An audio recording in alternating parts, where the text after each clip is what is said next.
bàbá wa Báyọ̀ Ọ̀nànúgà wọ́n sọ ọ̀rọ̀ kan, ọ̀rọ̀ yẹn dẹ̀ dùn mí díẹ̀. Wọ́n láwọn ò rí pé ebi ń pa Nigerians.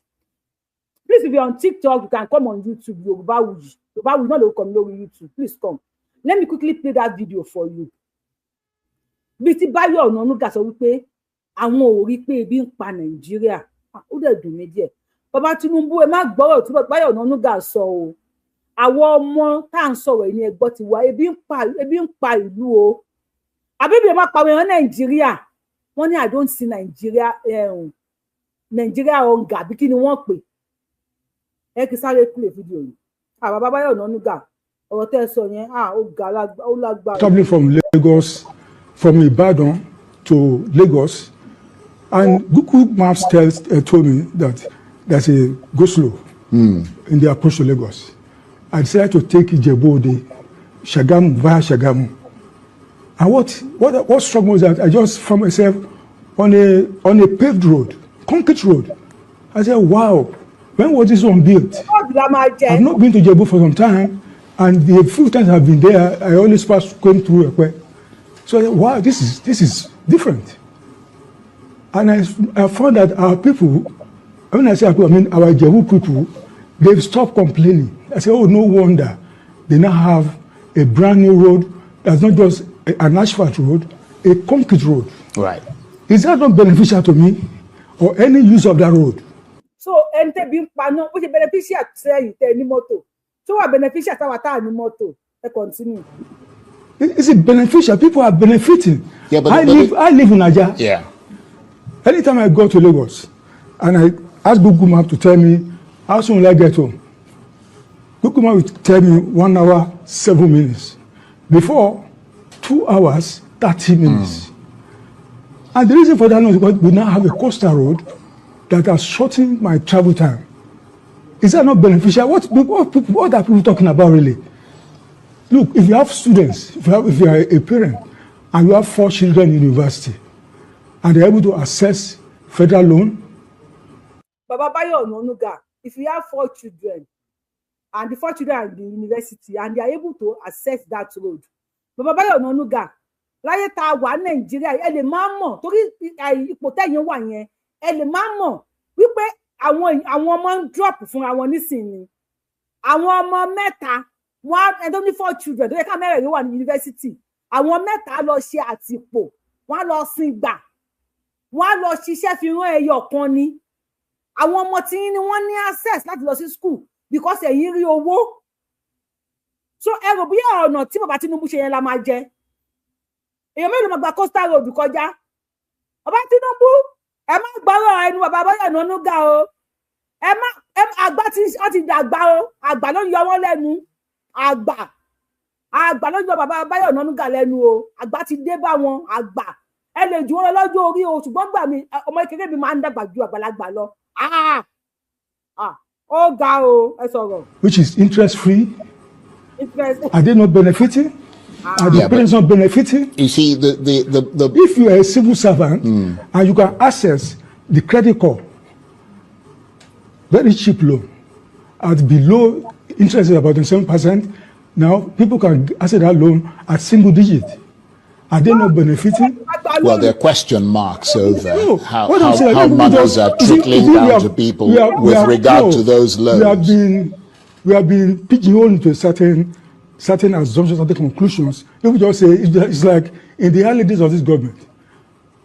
I think the president went to Lagos. I think it was coming from the Central Mosque, and somebody now did a voiceover. And that means we are hungry. Since then, people have been saying that if we are hungry. Yeah, but I'm a Nigerian. I have people working for me privately. I don't see the level of hunger people are talking about because I see them. No. You don't see the level of hunger in Nigeria. Dementia is real. Dementia is real, yo. Dementia really gone. Baba Bayo Ọ̀nànúgà, you don't see the level of hunger in Nigeria because people are saying they're being power. So you be a power. Tinubu don't listen to this man, no. I could be a mother there. This interview was done when he just woke up from bed, yo. Mr. Bayo Onanuga just woken up from his bed. Wọ́n ti jí lójú oorun dáadáa o. He said he did not He said he did not see the level of ebi. He did not see the level of hunger in Nigeria. Ogunde, Tinubu don't listen to this man, yo. The mention is real, yo. I think he's just waking up from his bed, yo. Hey, sir. And that means we are hungry. Since then, people have been saying that if we are hungry. Yeah, but I'm a Nigerian. I have people working for me privately. I don't see the level of hunger people are talking about because I see them and I keep asking them questions. How are things? How are they adjusting? What are the problems? Egbawa Bayo Onanuga. Daddy, because daddy Bayo Onanuga. Ṣé àgbà ti dé bá yín ni? Or you don't see the level of hunger in Nigeria. Does that mean wípé mọ̀ pé Nigerians méjì ló wà? Nigerians of the poor and Nigeria of the rich, of the politician. Two Nigeria lani. Some Nigerians are living in hellfire. Tó jẹ́ wípé wọ́n fi ẹsẹ̀ rìn lọ sí school ni, kò sí owó mọ́tò. Ìyá bàbá ọmọ mẹ́ta wọ́n gbénu yàrá kan. Why some Nigerians wọ́n lápárò kan ò ga jù kan láyé ń bí àfi tó bá gorí ebè? Why Nigerians like you are living a luxury life with your children? That is why you don't know pé ebi ń pa wá sir. Daddy Bayo Onanuga, ẹ bá wa kọ sí comment section. Bóyá wọn mọ̀ wípé ebi ń pa wá. Ebi ń pa wá àmì Nigeria. Wo lẹ́ ń sọ? Some Nigerians are more than some Nigerians, yo. And which you know, so I'm not pretending. Ẹ wo ẹ kó ra yín lọ síwájú. Ẹ bá mi kó ebi ń pa wá síbẹ̀ fún bàbá Bayo Onanuga. Now, ó yẹ ká lọ sọ́dọ̀ Sunday Igboho. The man of ẹ̀yà mi ní English kan. The man of àsìkò yìí. Ẹ̀yà mi ní English, the man of àsìkò yìí. Mo kẹ́yìn tẹ̀ kí ni ẹ̀ka lẹ́kúndé dásìkò. According to the time, show Ibaba, Yoba will come. The 24th of June 2026. Now, ẹ̀ka lọ sọ́dọ̀ ọmọ Fulani tó wọ́kọ́ sọ̀rọ̀ aláǹkan ọmọ Fulani. Social media lónìí mo fẹ́ sọ̀rọ̀ sí Sunday Igboho dákọ̀ ẹ bá ń ṣe. Olórí burúkú ni ẹ dúró náà kó tó sọ̀rọ̀. Ó ní lónìí ó fẹ́ sọ̀rọ̀ sí Sunday Igboho. Màá pè é wàá sọ̀rọ̀ bẹ́ẹ̀ kó tó sọ̀rọ̀ jẹ́ kí mi kọ́kọ́ sọ̀rọ̀ sí ayé ẹ̀ náà. Wọ́n bó ṣe dàbí àrùn tó máa ń yọ ní oṣù mẹ́fà. Tó bá jẹ́ àrùn tó bá fẹnu sọ oyún oṣù mẹ́fà oyún yẹn á wálẹ̀ ni. Wọ́n bó ṣe rí wọ́lọ́ bí mo ṣe ń wẹ ìgàn spaghetti òun mi jẹ. Ó fẹ́ sọ̀rọ̀ sí Sunday Igboho eyín ẹ̀ wàǹṣà bí ikú tó máa ń pa wọ́n ní ṣógúnlẹ̀ etí ẹ̀ takété bí ṣọ́ọ̀ṣì oko. Ó ló fẹ́ sọ̀rọ̀ sí Sunday Igboho sóòjò èèyàn àbẹ́ òjọ̀bọ ó pé òjò èèyàn orí wọ́lọ́ ọ̀rọ̀ ló dàbí ìgò magi olómi. Ó ló fẹ́ sọ̀rọ̀ sí Sunday Igboho. Ṣé ká jẹ́ kó sọ̀rọ̀ sí Sunday Igboho ká tó sọ̀rọ̀ sí? Ṣé ká jẹ́ kí eléyìí tí etí ẹ̀ pé aláwọ̀ akíbarù yìí ọmọ àlè ẹjọ́ kì í ṣẹjú ẹ̀ ẹni tó fún gbìrà lọ tí mu ló ní kó sòyìnbó ó ní give me another tumbler. Má jẹ́ kó sọ̀rọ̀ o bẹ́ẹ̀ kó tó sọ̀rọ̀ ọ̀rọ̀ ẹ̀ dàbí ìgò máa gbé olómi ó yá ẹ bá mi wọ́n lé pè. Before this olórí burúkú kó tó sọ̀rọ̀ ẹ bá mi àlákà pọ̀ ní mo pọ̀ pọ̀ bàbá àbàjá láyà kan mo pọ̀ pọ̀ ẹ̀. Ẹ̀wẹ̀ yín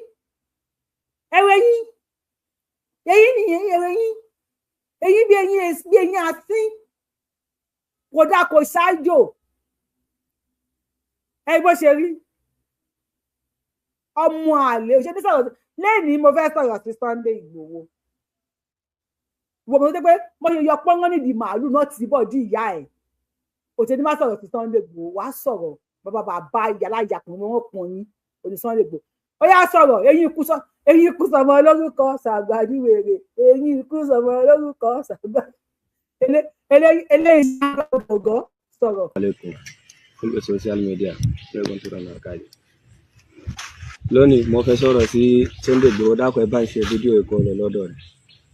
Igboho sà yẹ sọ fún ọ ọ̀fẹ́ anábìbúra mo ti gbọ́ pé ó ti dàpọ̀ Bani ọba Bani sọ́ra rẹ̀ ọba Bani kò jẹ́ ẹgbẹ́ rẹ̀ wàláì tàláì Bani kò jẹ́ ìgàgàfà ọ̀fẹ́ anábìbúra àwọn ìyàn Bani àbẹ̀rù rẹ̀ tó bá jẹ́ pé ọmọge ni ọ mo fi anábìbúra Sunday Igboho ìwọ ọmọge. ọmọdé ni Sunday Igboho olórí burúkú ìyá ẹ̀ mú ọmọdún 6 nígbà yóò máa bẹ̀rẹ̀ tí máa bá sùn ìyá ẹ̀ ọmọdún 6 ní bàbá àti máa bá sùn tó bá dẹ̀ wọ́wọ́ tó dúró yìí ò lè ju 22 lọ ìyá ẹ̀ ò lè tí ju 30 lọ àbí 31.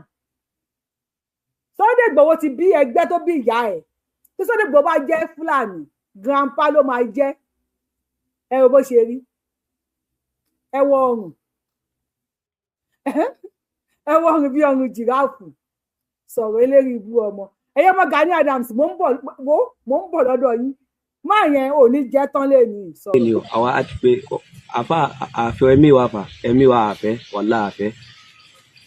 tó o bá fẹ́ mi ẹ̀ lọ bó sẹ́nu tírélà kí mọ́tò pa ẹ́ dànù Ọlọ́run ò fẹ́ mi hùn bó sẹ́nu mọ́tò àbí kò lọ di transformer tó ń ṣiṣẹ́ mú àbí wèrè lélẹ́yìn ni. Why are you telling us pé o fẹ́ mi ẹ̀ tó o bá fẹ́ mi ẹ̀ lọ mu sódà àbí kí lẹ̀ mi ẹ̀ wúlò ṣé mi ẹ̀ wúlò fún wa ẹ̀yà ṣé ẹ̀mí wèrè yìí wúlò ibo lẹ̀mí ẹ̀ ti gbàdá wúlò fún wa lẹ̀ Yorùbá ẹ̀mí ẹ̀ wúlò fún wa and again ayé democracy la wà tóbi bó ṣe fẹ́ ẹ̀mí ẹ̀ àtàwọn fámìlì ẹ̀ yẹn ẹ lè para yín pọ̀ ẹ kàn fò sínú kànga awó lọ ni Ọlọ́run ò fẹ́ ẹ̀mí àwọn okay fine sọ̀rọ̀. ní ọ wèrè ìwọ bàtà lọ́jẹ́ mo fi anábìbúra.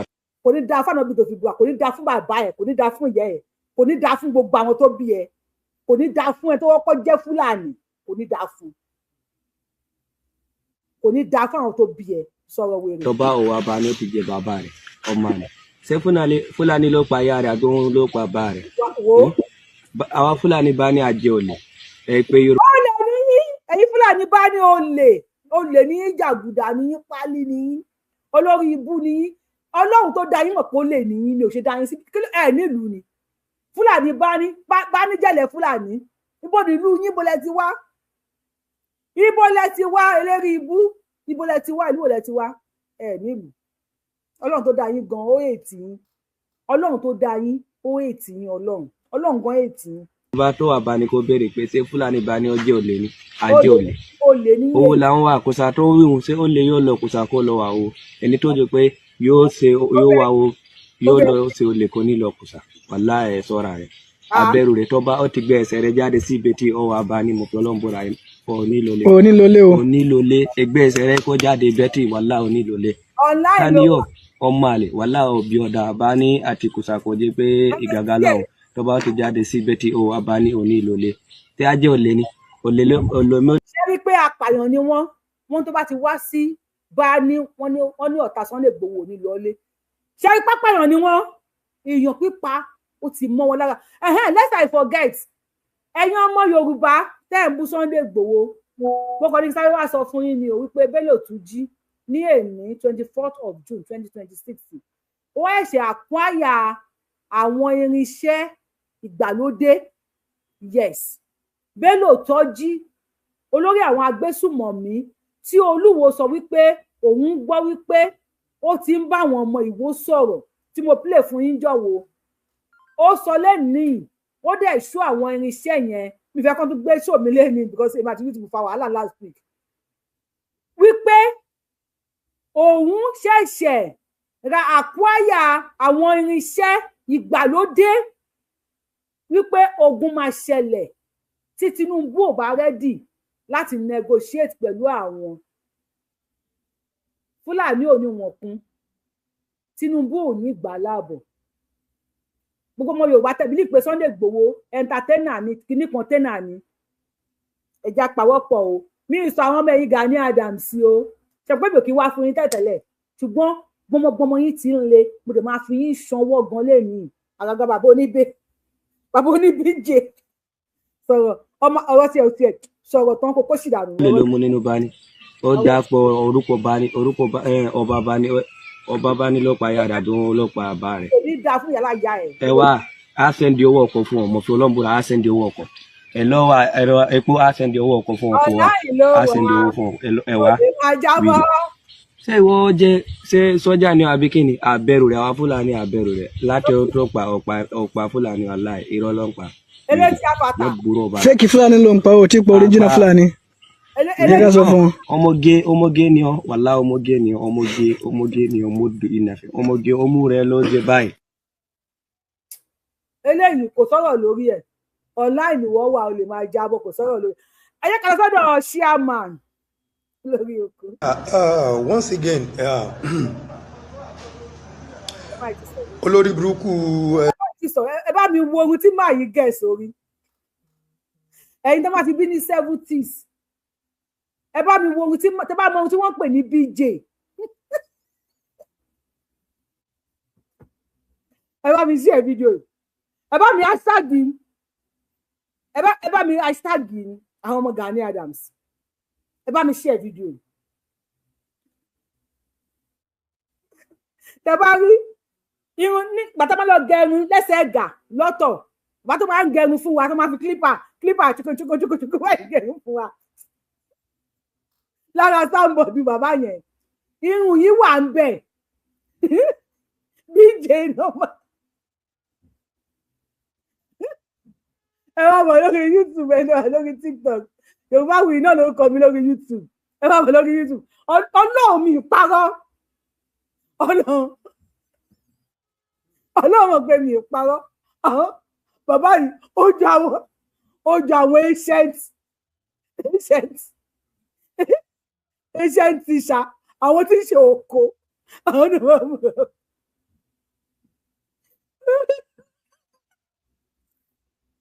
bàbá yìí ó jọ àwọn teacher oko Brother Johnson, God bless you. Mike ní dààmú BJ full name ẹ Brother Johnson Mike ẹ yẹ kí n pàtẹ́wọ́ fún yín ẹ ń bá ìwé ẹjọ́ ojú Brother Johnson ọmọ àbí kékeré kan sí mi àárín yẹn máa pa ọmọ wa gẹ bíbí ẹ rí pé orí ẹ ó yọ pátì méjì Brother Johnson ẹ yẹ sọ̀rọ̀ ẹ pẹ̀lẹ́ sà mi láìkí máa bú ẹ má rẹ́rìn àánú káwọn èèyàn má rẹ́rìn ẹ dẹ̀ ń rẹ́rìn BJ Brother Johnson pẹ̀lẹ́ má yìí jọ àwọn ancient àwọn yìí àwọn freedom bàbá níta 1930 ẹjọ yes sir uncle hello change style irun yìí lẹ́yìn àwọn ọdún àwàlà YouTube inú mi ṣáà ń dùn ni lẹ́yìn àwọn discope àrárá ẹ fún mi lórí kan orin tá a máa ń kọ láyé ìgbà yẹn style tó máa ń gẹ̀ ní ẹ jọba akọrin láyé àwọn kí làwọn orin tó máa ń kọ tó máa ṣe báyìí ara ayé àwọn òyeka òwe nu tó máa ń kọrin bàbá yìí you are living in 1930 àwọn ancient 1930 ẹ sọ̀rọ̀ ọ̀nkú. olórí burúkú má ṣàǹfààní tí gbogbo ayé mọ̀ sí Sunday Igboho fẹnu gba nation fẹnu wúgate. ṣáàrí mo mọ̀ pín ní ẹni ẹ wo sidebo wọn Ọlọ́run kí n bẹ́ẹ̀ fi máa yìí sí ẹ̀yẹ kò ní pé mo fẹ́ bú wọn ẹ̀yin ẹ wo James Brown ayé James Brown ẹ̀ ní dàmú ẹ wo sidebo wọn ní 2026 ẹ jọ ẹjọ ẹ bá mi wo sidebo wọn silent mon mo like àwọn fans mi ẹ wo sidebo wọn tàbí tí ì ṣe ẹni tó wà lórí TikTok ẹ lè wá wọn lórí YouTube o tàbí tí máa ń fa sidebo yẹn máa wálẹ̀ báyìí tó bá wá débi bíi àwọn kọ́ọ̀sì báyìí àbí àbákúndà ayé àlélẹ́yìí ni ẹjọ ẹ wo sidebo wọn mo mọ̀ pọ́ọ̀sì ẹ̀kẹ́ lè bá a rí ni o bàbá ẹ lọ change style yín fún wa tíjà ẹ lọ change style irun yín before you will talk to Sunday Igboho ẹ padà wá ẹ reincarnate wá sí 2026 you are living in 1930 sidebo wọn jọ sidebo bọ̀dá délé tẹ́wá ní sidebo yẹn ó jọ ti bọ̀dá délé bàbá yẹn ó lè mú tí 1970 man bọ̀dá délé ó lè mú 33 500 ẹ̀dá ancient man ẹ bá mi kọ ancient man sáà ní kẹ́ má bú Sunday Igboho bẹ́ẹ̀ kẹ́ tó bú Sunday Igboho ẹ lọ reincarnate kúrò níbi tẹ́ ẹ wà ẹ kúrò láàrin àwọn tẹ́ ẹ wà a mọ̀ pé ẹ ti wá sáàrin ayé ẹni kan tún yín mold sí 2026 nobody tó sì ń ṣe sidebo tẹ́ ṣe yẹn náà ẹ wò náà ọ̀dọ̀ bàbá tó máa ń gẹ bàbá fún wa yẹn tó máa ń lo clip ẹ̀dẹ̀ méjì yẹn ọ̀dọ̀ mo ti rí sidebo yìí gbẹ̀yìn but when I was in that was 1970s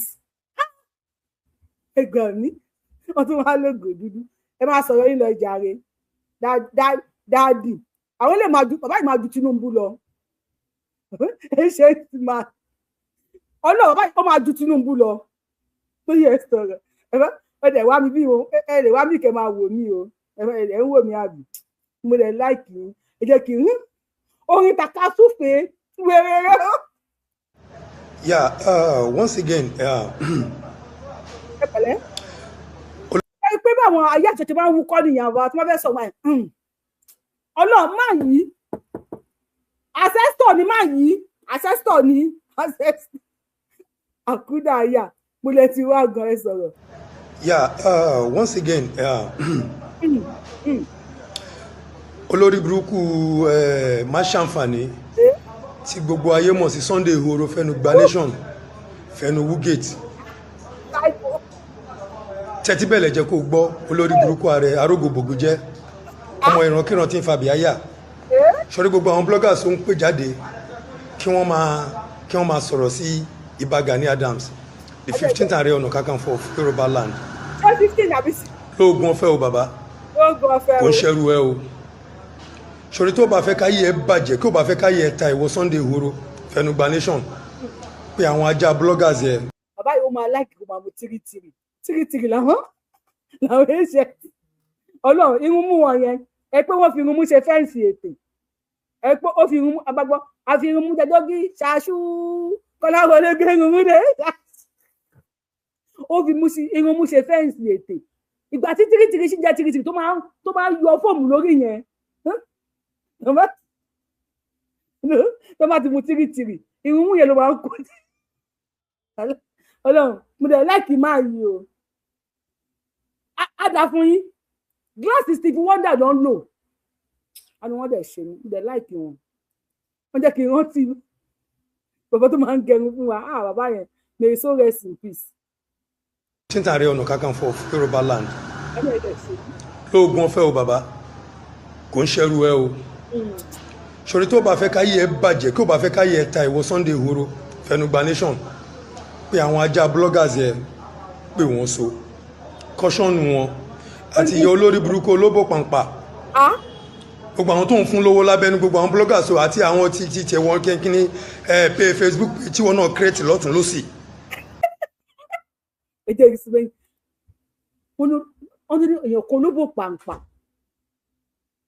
ẹ pé àwọn bàbá yẹn láyé àti tó máa ti sọ̀rọ̀ débì kan máa fọwọ́ this man is àkúdà ayá o wọ́n máa sọ̀rọ̀ díẹ̀ máa fọwọ́ gbá orí báyìí tẹ bá wo àpò ẹ̀ máa bá kọ́ọ̀mù àwọn kọ́ọ̀mù tó máa ní ìyàrí àwọn kọ́ọ̀mù tó máa ní ukú ó ti mú ọ̀rọ̀ àwọn kọ́ọ̀mù tó máa ní ẹnu ṣọlọ́ṣọlọ́ yẹ ó máa wà lápò máa yìí ẹ̀wọ̀n tó fẹ́ lọ bá wa gbà ọmọ wa wá olóde táì ẹ sọ̀rọ̀ mo dẹ̀ láìkì yín sà. àti ìyá olórí burúkú olóbò pàǹpà. Nàìjíríà Yorùbá man wéré o wéré ẹjọ́ torí Ọlọ́run ta ló ṣí ọgbà wèrè kalẹ̀ o patient yìí kan ti escape o o tún lẹ́nu kó ló bù pàǹpà ọmọ wa dáre ẹ sọ̀rọ̀ sà dájú pẹ̀lẹ́ káàbọ̀. gbogbo àwọn tó ń fún lówó lábẹ́nu gbogbo àwọn bloggers o àti àwọn tí tiẹ̀ wọ́n kínkínní pé Facebook tí wọ́n náà create lọ́tún lọ́sì tó fi ń sọ̀rọ̀ sáwọn èèyàn ìwọ nìkan náà ni ló fẹ́ ṣe security ìwọ nìkan náà ló fẹ́ gba Yorùbá nation ìwọ nìkan náà ló fẹ́ ṣe politics ibo ló wá dúró sí gan lórí burúkú aláyébàjẹ́ abilala lẹ́nu bíi tẹ́sán. Sunday horo ọmọ àdánù ọmọ òfò agbára wo ló ní ogun wo ló lè dájà ṣẹ́nìkan máa ń jáwádé ní ẹ̀pọ̀ yànnà ń pè. ọlọ́wọ́ ọba yìí ṣe adébí ká ń lọ wọ́n ní ṣẹ́nìkan máa ó dá ẹ̀dúró láyè yín àgùntàn sọ pé òun ò bá ewúrẹ́ ṣe ewúrẹ́ níyàwó òbí dúdú ó yá lọ́wọ́ yìí ó yẹ ẹ̀dúró láyè yín Sunday Igboho aláwọ̀dé àánú ẹ̀dẹ̀ ìṣèlú ó dùn máa yìí gan-an wèrè o ó dùn máa yìí gan-an ẹ sọ̀rọ̀. náà ló fẹ́ ṣe politics ibo ló wá dúró sí gan lórí burúkú aláyébàjẹ́ abilala lẹ́nu bíi tẹ́sán. 19 patient man. Sunday horo ọmọ àdánù ọmọ òfò. Patient man. agbára wo ló ní. kò lágbára. ogun wo ló lè dájà. kò lè jà. ṣẹ́nìkan máa ń jáwádé ní ẹ̀pọ̀ yànnà ń pè ń jọ mọ́. ọ̀pọ̀ èèyàn bàbá onírun 1930 bàbá onírun 1930 ẹ wò. ọ̀sá ti padà kan lùgbò ẹ̀yìn èèyàn lálàyé ọ̀rọ̀ ẹ wò ayọ̀ abara bí ń tilẹ̀ lẹ́yìn o ẹ̀yìn èèyàn mi ẹ má jẹ́. bàbá onírun 1930 tẹ bá wà mí tẹ bá ń wò mí ẹ wo èrò ọmọ ní ẹni Yorùbá òkò ẹni Yorùbá òkò ẹni Yorùbá òkò ẹ wo àwọn Àmọ̀tẹ́kùn OPC àwọn kinní kan ẹ̀yin nìkan lẹ dá dúró ẹni burúkú èkejì ara ẹ wo àwọn èèyàn bí wọ́n ṣe ṣí lọ́tún lọ́sì from everywhere máa pè mí fọ náà mo ṣe fàájì lọ́wọ́ from everywhere bí ẹ wẹsẹ àwọn èèyàn àdìsáré gbẹ̀ẹ́fù ó yá ọ̀rọ̀ aládùúgbò ti dúró tán ìyá yín ẹ̀bẹ̀ kẹ̀kú ẹ̀bẹ̀ ìyá yín irọ́ kẹ̀yìn síbi àdìsá ẹ káwọn èèyàn rí pé irọ́ ẹkùn ní sẹ́ẹ̀ ó yá àdìsá kí ni bàbá mi tún so mọ́ di kí ni olóyè so mọ́ di olóyè ẹ má bẹ nìṣó ńlẹ̀ ẹ wo irọ́ ẹkùn ní sẹ́ẹ̀ àwọn èèyàn gbọ́ àgbọ̀ kankan ẹ wo èrò lọ́tún lọ́sì ẹ pé àwọn ìwé ẹkùnrin ọkọ náà wà ń bẹ àwọn OPC àwọn Àmọ̀tẹ́kùn àwọn ọlọ́pàá àwọn fìjìláńtẹ àwọn ẹ bá mi dákọ àwọn security network lóríṣiríṣi àwọn sójà àwọn pólíìsì àkọ́bí ọmọ olódòdó báàbí Tinubu ó dúró lẹ́yìn Sunday Igboho ló ní nìṣónlẹ̀ wọ́n dey go what's up ó dùn bàbá onímù 1930 máa play fídíò yín tán tí má ti ń play ẹ̀ tójú bá ń dùn yín tó pẹ́ lògò dúdú bàbá onímù 1930 mi dẹ̀ mú orúkọ ẹ̀ DSS God bless you àti DSS àti IGG àti MMM àti oṣooṣo àti gbogbo èèyàn ló tẹ̀lé Sunday Igboho ẹ̀yin àtàwọn Fúlàní nìkan ní lẹ́tẹ̀lé Sunday Igboho àdẹ̀bínú because minus 0% gan lẹ jẹ́ nílẹ̀ Yorùbá of today. Sunday Igboho is the man of the moment. Ọmọ tó ń sọ lọ́wọ́lọ́wọ́ ni. He is the man of the moment. Kò sí ẹnìkan. Kò sí ẹni ajá tó máa dóbò. Ajá ò ní dóbò ẹkùn láéláyé. Ajá ò ní dóbò ẹkùn. Ó ṣe wọ̀. Àdìsá ni wọ́n sọ. Collective effort with the security stakeholders. Àwọn tẹ́ ẹ rí, àwọn tẹ́ ẹ rí, àwọn tẹ́ ẹ mọ̀, wọ́n bá kẹ́ ọ̀pù ní Àdìsá nìṣó ńlẹ̀. Ìwọ la mọ̀, Aládìkún la mọ̀, Òòṣà la mọ̀, Aládìkún o, Mọ́jàsọ́lá o, Òòṣà. Níbo ẹ fẹ́ kéku? Ẹ máa sunkún o. The army, the DSS, the Àmọ̀tẹ́kùn, the vigilante, the gbóngbóló sìgá. Ẹ̀yìn àwọn ọba ilẹ̀ Yorùbá 99.9% wọn kí wọ́n fọwọ́ tọmọ Adéyẹmọ lẹ́yìn. Àwọn ìjòyè ó tún lọ síbi kan lẹ́ni ló tún ń dọ̀bálẹ̀. Ìdọ̀bálẹ̀ yìí náà ní respect pọ̀. He is a man of the people, man of the moment, man of gbogbo ayé, ọmọ yẹn kọ́ bí worldwide. Ẹ wo bí tó tún lọ lẹ́ni náà bí yẹn ń dọ̀bálẹ̀ náà nìyẹn. A máa dọ̀bá ọ̀tọ̀ ni kéèyàn ní ẹ̀mí ìrẹ̀lẹ̀, ọ̀tọ̀ ni kéèyàn gbẹ́wò gbéraga wọ̀. Kò jọra wọn. Yorùbá ò kéèyàn gbéraga níwájú àti sá. Bẹ́ẹ̀ tó pé kò ga púpọ̀ ni kò ń jìnnà sílẹ̀. Ó ní respect. Ó ṣàmì òṣè ọmọ aládùnkún. Ẹnìkan wá lọ gbẹrù 1930 igo tẹ́ lò ní ẹ̀yẹ́ kápílẹ̀ ẹ̀kẹ́lẹ̀ bá rí torí ẹ̀ lògò so rí dáadáa. Wọ́n rí ìgò tán lò jẹ́ kan rí. Ẹ wo èrò ṣé wo ẹkùn làwọn eléyìí àwọn apá ẹkùn ẹsẹ̀ ẹkùn orí ẹkùn national park Ọ̀yọ́ ni o national park Ọ̀yọ́ ni community God bless bàbá mi ọ̀tẹ̀ ọmọ àbísà ẹwù èrò lẹ́yìn ọmọkùnrin ìsọdẹ gbowó wọn gbọṣẹ fún mi olóyè gbọṣẹ fún mi àbísà gbọṣẹ fún mi kò dá o ẹ bá mi wọ́n mi Sunday Igboho kó gbọṣẹ fún mi o àbúrò yòó wáyé dé bẹ́ẹ̀. ẹ lọ báyìí káwọn kan lọ báyìí káwọn kan lọ báyìí. Èyí kan lọ báyìí àwọn èèyàn ti yá lọ gbọ́ orí yìí máa kú.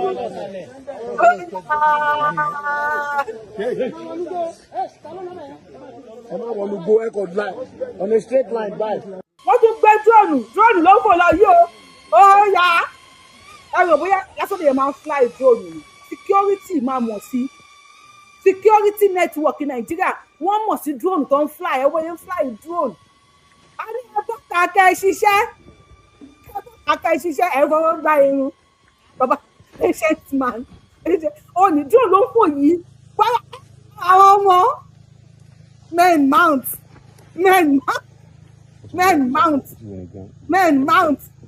àwọn ọmọ mount àdìsá ló ń sọ̀rọ̀ kí ẹgbẹ́ kan yàn kọ́ lọ kó àwọn arúgbó 90 àwọn patient man òní ẹ wo bí drone ṣe ń fò lókè. Ẹ wo bí drone ṣe ń fò wọ́n lo surveillance káàkiri ẹ̀yin náà jáde Yorùbá ni wá èmi á pìlì ẹ̀ tẹ́ bá bọ́ta nísìn kí ẹ máa lọ dúró sínú gbókòròdú o Ìkòròdú tẹ́lẹ̀wà ẹ máa ṣe fídíò wàdìsá wọ́n ní kò kàwé àmọ́ ọmọ drone rídì ẹ bó ṣe ń wo drone yẹn wọ́n ní kò kàwé ẹ wojú ẹ̀ ẹ rí i pé báwo tó kù ṣe ń wo bòmí òun ń wo drone yẹn ni ṣe ti lójú ẹ fẹ́ kú lọ́wọ́ mi ògùn gbọ́ yayin yàrá ìyá yẹn máa fẹ́ kú lọ́wọ́ mi. àwọn màálù kan ló wà. àwọn màálù ṣe rí tó fi drone rí màálù. ilé wọn ni kẹ mọ́ ní fún mi ẹ máa hide sí mi. ancient man ẹja pé ṣe. àwọn gbó ìbáyìí tí màálù ṣe wà ń bẹ̀ báyìí. à ń bọ̀ à ń padà bẹ́ẹ̀ kápá sọ́dọ̀ ìṣúná ancient man. side bẹ̀rẹ̀ ló wà. side bẹ̀rẹ̀ náà wà. mi ní fẹ́ play. kọ́ ń dógun jà ní ìwọ nìkan náà ló máa fẹ́ kán rí níbí wọ́n ló máa fẹ́ náà kán rí ìwọ nìkan ló máa fẹ́ kán rí ní Kàfàǹṣà. ẹni náà ẹ bọ́ ta ancient man bàbá onírun BJ èyí náà ẹ bọ́ ta kudos to CSI God bless you ọmọ ọkọ yàtọ̀ sí ọmọ àlè bàbá onírun BJ brother Johnson èyí náà ẹ bọ́ ta ancient man 1930 man ẹ sọ̀rọ̀. ìwọ tí ń wọgbó lọ ẹ máa bọ́ sẹ́ńkù lélẹ́ kan ẹ máa sọ pé ẹ ti ń wọgbó lọ igbó orí burúkú olè. ẹ̀yin náà bọ́ síwájú ilé kan èyí náà tó pẹ́ tí ń wọgbó lọ táwọn bá bọ́ sẹ́ńkù lé èyí náà bọ́ síwájú ilé ṣé bí kájọ ṣe àwọn máa gbẹ̀ǹkù lé èyí náà máa gba wájú ilé àti máa pàdé láàrin ilé lẹ́yìn bá gbẹ̀ǹkù lé wọlé táwọn gba wájú ilé wọlé ṣé bí ká ti pàdé láàrin ilé gẹ́gẹ́ bí ọmọ Yorùbá àbọ̀mọ Fúlàní lẹ́yìn ni ancient man bàbá onírun 1930. ẹ padà wọgbó lọ náà ni. wọ́n ní àlọ́ lámilámi láàrin ẹnìkan rábọ̀ yẹn ó padà wọgbó lọ náà yẹn wọgbó yẹn lọ. ọmọ Gani Adams ni wọ́n yóò rí ọmọ Gani Adams bàbá tó pọ̀ fọ̀ wọ́n ní àlọ́ lámilámi láàrin ẹnì kò kí ń rábọ̀ ẹ̀ àwọn wọ́n dẹ̀ ṣe ni bàbá ancient ẹ bá mi kọ ancient man sí comment section gbọ́dọ̀ mọ̀ pé ancient man nobody tó ń gẹrú style irun tẹ gẹ̀ yìí mọ́ Mr. bàbá ancient Mr. lámilámi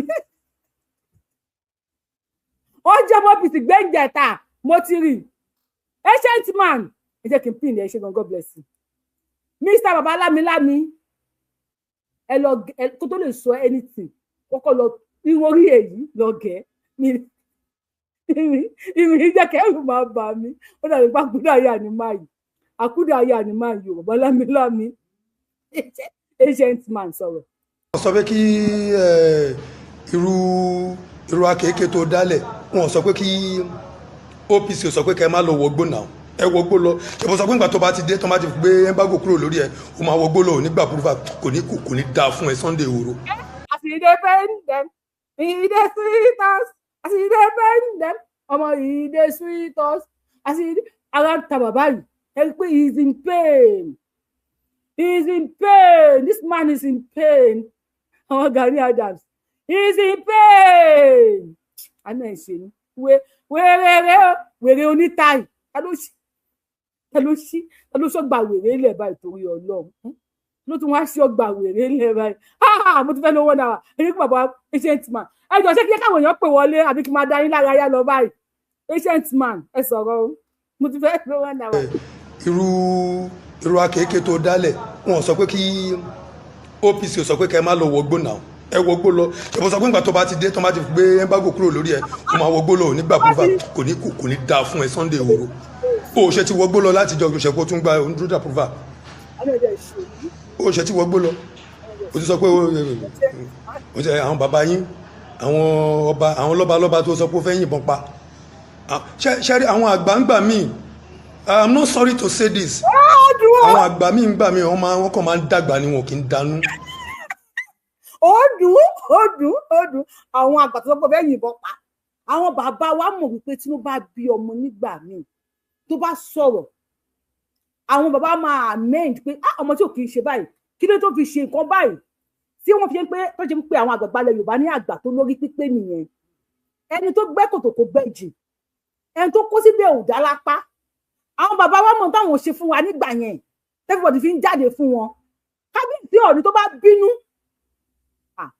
àwọn alálẹ̀ máa béèrè lọ́wọ́ ẹ̀ because ipò àpèrè àwọn alálẹ̀ ló jókòó sí tí Tinubu bá bínú àwọn alálẹ̀ máa béèrè lọ́wọ́ Tinubu wípé ọ̀rọ̀ tí Sunday Igboho sọ yìí kí ló tó fi sọ ṣé ìyà ò jẹ àwọn ọmọ tá a filẹ̀ fún yín ni ó lóun á yìnbọn fún wọn ó kèé ṣe tí wàá yìnbọn fún wọn agent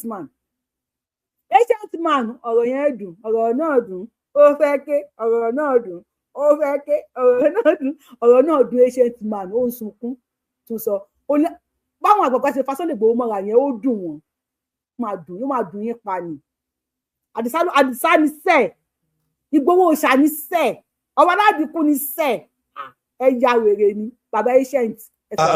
Àlọ́ lámilámi láàrin ẹnìkan rábọ̀ ẹ̀ padà gbogbo lọ náà yẹn gbogbo yẹn lọ. Wọ́n sọ pé kí irú akéèké tó dálẹ̀ wọ́n sọ pé kí OPC sọ pé kẹ́ ẹ má lọ wọgbó náà ẹ wọgbó lọ ìbọn sọ pé nígbà tó bá ti dé tó bá ti gbé embargo kúrò lórí ẹ o máa wọgbó lọ nígbà púrúfà kò ní dáa fún ẹ Sunday Igboho o ṣe ti wọgbó lọ láti jọ òṣèpọ̀ tún gba ondúdà púrúfà o ṣe ti wọgbó lọ o ti sọ pé o ṣe àwọn bàbá yín àwọn ọba àwọn lọ́balọ́ba tó sọ pé ó fẹ́ yìnbọn pa ṣe rí àwọn àgbàǹgbà míì I'm not sorry to say this àwọn àgbà míì ń gbà mí wọn kàn máa ń dàgbà ni wọn kì í danú. institution táwa dẹ̀ represent àwọn ò ní gbà kílẹ̀ Yorùbá bàjẹ́ nítorí olórí burúkú ní tiẹ̀ ọmọ fàyàwọ́ ni ọmọ scammer ní Igboho náà jàgbà ní ẹ̀ náà ọmọ guy ní ẹ̀ náà olórí burúkú abilala lẹ́nu guy ní ẹ̀ náà guy máa ní ẹ̀ ìwọ nìkan náà ni kò síbi tó wọ̀ inú àgbẹ̀kọ́ ẹ̀ bó ṣe wọ̀ tó bàjẹ́ nìyẹn owó ní Yorùbá nation ó mọ̀ nígbà táwọn tí Yorùbá nation bẹ́ẹ̀ ta ló mọ̀ yálà ìyá ẹ̀ rí béèrè àwọn tó bá mọ̀ mí ní Yorùbá nílẹ̀ pẹ̀pẹ̀ kan tó bí bàbá Akíntóyè gan ta ló mọ̀ bàbá Akíntóyè gan rí bàbá pònú yẹn bàbá dànù ó ti tó táìmù táwọn jẹ́ pé àní máa dákẹ́ fúnra wa ni wọn kì í dànù. máì ní máa lápá tẹ́ńsọ̀n ẹ máa gbà wá wéréré o ẹ bá mi ṣẹ́ẹ̀kì BP máa yí o Sunday Igboho mi play fídíò kankan mọ́ ẹ bá mi wọ́n olóyè Sunday Igboho ẹ máa gbọ́ olóyè Sunday Igboho yìí táwọn ọmọ Gani Adams ń ṣe yìí ó máa di tèmi àti yín gan Oloye gọ́ṣẹ́ fún mi now. Kí ni gbogbo rada? Ẹ gọ́ṣẹ́ fún mi now. Cut soap for me now. Which one be your own now? Ẹ bá mi bọ́ Oloye kan gé ọṣẹ fún mi now. Ẹ gọ́ṣẹ́ fún mi náà now. Ẹ bá lè sọ̀rọ̀ ẹyọ kan. Wọ́n dẹ̀ bọ́ta wọ́n máa ké ọmọ. Ẹ fẹ́ mi náà ní nǹkan Oloye. Oloye gé ọṣẹ fún mi mo sọ ní gbagba wálé ìfàsì mi ṣe fọ́ṣẹ. Ṣe fẹ́ ọṣẹ Oloye gé ọṣẹ fún mi náà. Kí n sọ̀rọ̀ báyìí kí káwọn tá mi má nísinmi. Ewu bí máa yìí ṣe ń gbọ̀n lóhùn bí ti ráìsì mo ṣe ń bú àwọn ọba. Ara Oloye tó bá gé ọṣẹ fún mi. Tí o bá gé ọṣẹ fún mi. Tí o bá gé ọṣẹ fún mi. My àbọ̀dé o need the urgent medical attention. This man need patient man. Only the urgent medical attention.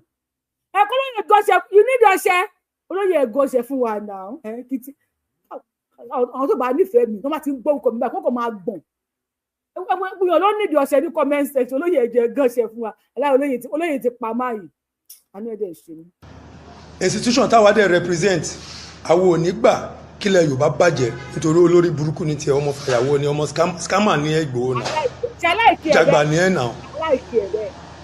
Ọmọ guy ní ẹ̀ náà olórí burúkú abilala lẹ́nu guy ní ẹ̀ náà guy man ní ẹ̀ ìwọ nìkan náà ni kò síbi tó wọ̀ inú àgbẹ̀kọ́ ẹ̀ bó ṣe wọ̀ tó bàjẹ́ nìyẹn owó ní Yorùbá nation nígbà táwọn tí Yorùbá nation bẹ́ẹ̀ ta ló mọ̀ yálà ìyá ẹ̀ rí béèrè àwọn tó bá mọ̀ mí ní Yorùbá nílẹ̀ pẹ̀pẹ̀ kan tó bí bàbá Akíntóyè gan ta ló mọ̀ bàbá Akíntóyè gan rí bàbá pònú yẹn bàbá dànù ó ti tó time táwọn jẹ́ pé àní máa dákẹ́ fúnra wa mọ́ àwọn àgbáyà kàntọ́nù àwọn bàbá Akíntóyè àgbáyà ẹni tó bá come for me ẹ jáde fún mi kẹ wá bá mi àbí kẹ rí mi lọ́nà kẹ wèlé mi tẹ bá lọ pé kò ní yẹ yín àti bàbá Akíntóyè àti gbogbo àwọn tó sọ̀rọ̀ àǹdí yín kò ní yẹ ta ló mọ̀ gbogbo yín rí nígbà tó ń dá Yorùbá nation yẹn ta ló mọ̀ yín rí àti bàbá Akíntóyè olórí burúkú yẹn ta ló mọ̀ yín rí torí àwọn àlàgbọ́n bàbá Akíntóyè wà nínú àwọn àgbà tí mo sọ tí àgbà tí ò dánú àwọn àgbà àyà àwọn àgbà òṣì àti wo lórí burúkú Sunday Ehoro tó sọ pé wọ́n ń pè gbọ̀n orí burúkú wo ló ń pè sàkámà jẹ ibi tí irú àwọn àgbà ti ń dún àgbà sórí ṣáàjà èmi ó mọ̀ mí dáadáa tó bá sọ pé ó mọ̀ mí olórí burúkú Ìgbòho ẹ irọ́ ló ń pa ó mọ̀ mí bó bá dé mọ̀ mí àwọn tó mọ̀ mí wọ́n súnmọ́ ẹbí sọ́run kò ní yẹ gbogbo ẹ bẹ́ẹ̀ ṣe bóyá ṣe orí burúkú tó ṣe náà ni tó fi wó Yorùbá nation yẹn tó scam gbogbo àwọn èèyàn labroad gbà yẹn ló sọ pé ó fẹ́ bàbá Tinubu náà tó ń romance yẹn sìn because of party politics ṣùgbọ́n sọ pé ó máa pa bàbá Tinubu gbà yẹn wàá yìnbọn sí lẹ́yìn ìwọ nìkan náà lálágbára tó ìwọ nìkan náà lálágbára sórí inú OPC ẹgbẹ̀rún alágbára bẹ́ẹ̀ ní OPC tó yẹ pé wọ́n á gbé ẹ̀mí gbàgbéṣẹ́ ẹni òṣè tó rò pé tó ń ṣàbí kankan tàbí oṣù òmọ ṣé ògbà ní OPC kọjá olórí burúkú rẹ̀ ṣé ògbà sísúṣàn ní OPC kọjá òmọ àwọn alágbára tó wà ní OPC tó máa ra ẹ̀pà jẹ ayé ẹ̀ máa bẹ́sikẹ́ ni Sunday Igboho ayé ẹ̀ máa bẹ́sikẹ́ ni ò ní padà rúlà bó ṣe wà ẹ́ bálá àrọ̀bà sọ ẹ kó dáa fún ẹ alálẹ̀ ò ní jẹ́ kó dáa fún ẹ kí ló ń ṣe ẹ́ òdẹ̀ ń kọ́ àwọn blọ́gà síta wọ́n máa sọ̀rọ̀ sí ààrẹ ẹni àwọ̀ ta ni ẹ̀ náà kí ló ń ṣe ẹ̀ náà fún rẹ̀ ń brain náà Ìbà Gani Adams the 15th Ààrẹ Ọ̀nà Kakanfò of Yorùbá land lógún ọ̀fẹ́ bàbá you go explain tire is a beacon of hope in Yorùbá land as of now ẹni tó bá gbà kó gbà ẹni tí ò bá gbà kó ẹ lọ kú dànù ẹ lọ sọmọ transformer ẹ lọ bọ́ sítọ́ orí trọ́dúnmẹ́lámbé kẹ lọ kó sódò náà gbogbo ìtẹ̀dẹ̀ ń bínú Ìbà Gani Adams Ààrẹ Ọ̀nà Kakanfò tilẹ̀ Yorùbá ẹ máa jẹun lé ẹ máa lọ ṣọwọ́ sọ́sà ni inú abímọkún kíkan kì í dùn inú yóò ní dùn dálẹ̀ èwo ló ṣí èwo ni wèrè gbogbo ẹ̀yin tẹ́ bá ti mọ̀ for the past 5 years ní Ààrẹ Ọ̀nà Kakanfò Ìbà Gani Adams ti ń béèrè fún partnership kọ́mọ bá yẹ máa flush àwọn terrorists ẹ tiẹ̀ fún wa ní ó kàn wọ́n sọ pé 6 months ẹ máa fún wọn 6 months ẹ fún wọn 3 months kẹ́ partner pẹ̀lú àwọn security agencies that is what is this warrior is saying this generalism of Yorùbá land is saying ẹ fún wọn ní green light ẹ fún wọn green light wá jẹ́ káwọn rí fraf I don't blame mi ò blame Ìgbòho náà pẹ̀lú àwọn kìnnì náà ibi tó wọn ti máa ń jẹun nìyẹn òun máa ń rógo èèyàn òun máa ń bògo jẹ láti jẹ òun máa ń tẹ ògo èèyàn rí òun máa ń gba glory òní glory ṣèbó tí ń ṣe fáwọn police force nísìn ó sọ pé òun lòún lọ rescue àwọn tó àwọn ọmọ pẹ́ńkẹ́lẹ́ adélábù àwọn àbúrò àtàwọn ọmọ ẹ̀ ó sọ pé òun ló ń lọ rescue wọn nígbà tó tún máa yá wọ́n ní pé òun ló fún wọn ní information bó ṣe máa ń ṣe nìyẹn tactics nìyẹn olórí burúkú gbogbo eléyìí tó gbé kámẹ́rà wọnú ní òkè ògùn gbà yẹn ṣe báwọn ọmọ OPC ti lọ ṣiṣẹ́ tán ti apprehend àwọn terrorists tán ni wọ́n ti àti àwọn arms tán wọ́n ti kó fún àwọn ọlọ́pàá ti hand over àwọn fáwọn ọlọ́pàá ó dijọ́ kejì ó gbé kámẹ́rà lọ síbẹ̀ bó ṣe máa ń gbògo òyàn nìyẹn wọ́n máa ma àwọn olórí burúkú tó ń wà ń dá sí àwọn tí ò mọ̀ tí ò dá kan mọ̀ sórí gbogbo eléyìí tó ń ṣe yẹn sórí àwọn bloggers tó kó sódì tó kó síta tí wàá máa sọ mí táwọn náà máa sọ mí tí wàá kàn ṣàfẹ́ máa fi trend ó máa kàn dínú yọ jẹ́ kó rí ẹ pé Sunday Igboho sórí gbogbo eléyìí tó dáwọlé tó tún bẹ̀rẹ̀ sí máa fẹ́ máa fa wàhálà ò ní jẹ́ èèyàn mọ́ sórí gbogbo ayé ìbọn tí olùpọ̀nà rẹ̀ aláyé rẹ̀ Sunday Igboho olórí burúkú abilala lẹ́nu ọmọ ìrankíran ọmọ àlè ilẹ̀ Yorùbá kírú eléyìí máa sọ̀rọ̀ sí ọ ní pé òun máa pa ọ ní òun máa pa láàfin ṣé ẹ mọ̀ olórí burúkú ni gbogbo ẹ̀yin tẹ́ ń gba bọ̀bọ̀. ancient man ṣé rí gbogbo ọ̀rọ̀ tẹ́ ń sọ yìí Ọọ̀ni nílàákàyè orí Ọọ̀ni òkú Ọọ̀ni mọ̀ wípé Sunday Igboho sọ pé ó máa ṣe bàbá Tinubu gan mọ̀ pé Sunday Igboho sọ pé ó máa yìnbọn sí wọn lẹ́yìn bàbá Tinubu mọ̀ wípé gbogbo èèyàn bú àwọn Ọọ̀ni gan mọ̀ pé gbogbo èèyàn bú àwọn because Ọọ̀ni kábíyèsí Ọjájá Ògúnwùsì o olórí ládéládé o bàbá mi àrùn gbẹ̀rẹ̀ bí ẹni ẹgbẹ́ ń dùn ẹgbẹ́ òdùn kábíyèsí olórí ibú èèyàn ni ò fẹ́ ta sí Ọọ̀ni mọ̀ pé Sunday Igboho sọ bẹ́ẹ̀ ọdún rẹ̀ nídìí ogun sọyè wọ́n ní làákàyè wọ́n kàwé Tinubu bí ìdàgbà tó yẹn ó mọ̀ pé Sunday Igboho sọ pé máa yìnbọn fún un lẹ́yìn wọ́n mọ̀ ẹ tún rán wọn létí ni ancient man àwọn bàbá yìí mọ̀ wọ́n mọ̀ pé Sunday Igboho sọ bẹ́ẹ̀ ṣùgbọ́n wọ́n lọ́mọ wa ní inú tó gbọ́ wọ́n máa gbọ̀rọ̀ wọ́n mọ̀ ìdí tó jẹ́ ń ṣe bẹ́ẹ̀ ọmọ tá a bá wí tó fẹsẹ̀ jọlẹ̀ pé wọ́n mọ̀ ìdí tó jẹ́ ń ṣe bẹ́ẹ̀ complete Yorùbá àwọn Yorùbá modern Yorùbá tí wọ́n jẹ ẹ̀jẹ̀ àwọn bàbá wa ní àwọn Ọọ̀ni àti bàbá wa Tinubu wọ́n mọ̀ wọ́n lábíamọ máa ń fọwọ́ kòtò ná ọmọ ní abíamọ ní Ọọ̀ni Ifẹ̀ abíamọ ní Tinubu ọwọ́ kòtò wọ́n máa fi gbá Sunday Igboho ọwọ́ kòtò náà fi nà án ọmọ ọlọ́mọ la máa ń dà lábàá dá méjèèjì orí ọ̀dà ṣùgbọ́n ọmọ ẹni abíamọ máa ń ṣọwọ́ kòtò ná ọmọ ní bàbá Ọọ̀ni ọwọ́ kòtò ló máa lò tó bá abíamọ ní Tinubu ọwọ́ kòtò ẹ wọ́n ṣe wá rán wọn létí olóko máa yìnbọn fún wọn ó lè máa yìnbọn fún ṣé láwọn ti gbàgbé ni wọn ò gbàgbé ṣé láwọn ò mọ̀ ni wọ́n mọ̀ ṣé fídíò sí lórí íńtánẹ́ẹ̀tì ni ó wà kí ni ẹjọ́ Sunday Igboho kí ni wàhálà Sunday Igboho ń bẹ àbí kẹ́yìn náà bọ́ tàkẹ́ sọ pé máa yìnbọn bóyá torí pé Sunday Igboho sọ pé máa yìnbọn fún Tinubu bóyá torí ẹ̀ ló ṣe gbé fún bóyá kẹ́yìn náà bọ́ tàkẹ́ sọ bẹ́ẹ̀ bóyá wọ́n á gbé fún àbí advice ni o advice bí káwọn náà dé ẹ̀bọ́ tàkẹ́ sọ pé máa yìnbọn fún ẹ̀yin náà sọ bẹ́ẹ̀ ẹ lè máa yìnbọn fún ọdún tó pé máa yìnbọn fún Tinubu sí ó máa gbé fún yín àbí kí ni ẹ̀bí ti Sunday Igboho báyìí náà sọ bẹ́ẹ̀ ẹ sọ pé máa yìn machine gun fún Tinubu ẹ sọ bẹ́ẹ̀ ẹ bá sọ pé máa yìn machine gun fún mo jẹ́rìí ó máa gbé ẹ lọ sọ pé máa yìn machine gun fún Tinubu ó máa gbé fún yín ara ń kan bàbá yìí o ara ń kan o please somebody should check on him for me I love you baba ancient man I love you so much somebody should just check on you wọ́n ní ọdẹ ṣe ẹ sọ̀rọ̀ baba ancient man. gbogbo eléyìí tó ń ṣe yẹn ṣọlá àwọn bloggers tó kó sódì tó kó síta tí wàá máa sọ mí táwọn náà máa sọ mí tí wàá kàn ṣàfẹ́ máa fi trend ó máa kàn dínú yọ jẹ́ kó rí ẹ pé Sunday Igboho sórí gbogbo eléyìí tó dáwọlé tó tún bẹ̀rẹ̀ sí máa fẹ́ máa fa wàhálà ò ní jẹ́ èèyàn mọ́ sórí gbogbo ayé ìbọn tí olùpọ̀nà rẹ̀ aríalẹ́. ó sọ̀rọ̀ títí ó tó wá pé gbogbo ayé agent man bàbá 1930 agent man ó pe gbogbo ayé báwa dá sí o.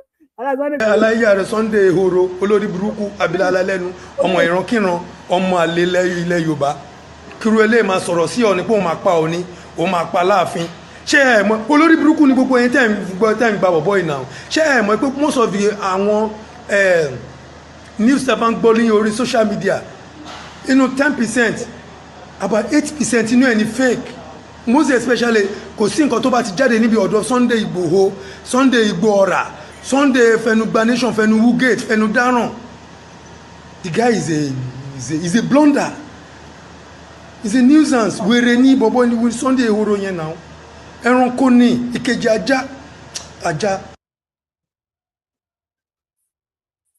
ẹ bá wa mute lórí TikTok láyé kí èmi ọjọ́ gbìyànjú wọlé lórí TikTok ẹ bá wa mute lórí TikTok ẹ jọ̀ọ́ ẹ bá wa mute ẹ jọ̀ọ́. ṣèyí sọ ohun ẹ̀dá wọn padà bọ̀ bí wọ́n sílẹ̀ máa wọlé. àwọn dàgbò pẹ̀lú wọn gbé tèsókè. ọ̀là ṣáájú ẹ̀dá ó sì lékè. gbígbàdójú omi téńté nílé. bí wọ́n sílẹ̀ máa wọlé wá. gbígbàgbérí omi téńté nílé. bí wọ́n sílẹ̀ máa wọlé wá. bàtà ní ìborí èlé a ó sì lékè. bí wọ́n sílẹ̀ máa wọlé wá. Bí wọ́n sílẹ̀ máa wòye wọn Àdìsá bí wọ́n sílẹ̀ máa wòye. ṣèyí sọ ohun ẹ̀dá wọn padà bọ̀ bí wọ́n sílẹ̀ máa wòye. àwọn dàgbò pẹ̀lú wọn gbé tèsókè. bí wọ́n sílẹ̀ máa wòye. ọ̀là ṣáájú ẹ̀dá ó sì lékè. gbígbàdójú omi téńté nílé. bí wọ́n sílẹ̀ máa wòye wá. gbígbàgbérí omi téńté nílé. bí wọ́n sílẹ̀ máa wòye wá. bàtà ní ìborí èlé a ó sì lékè. bí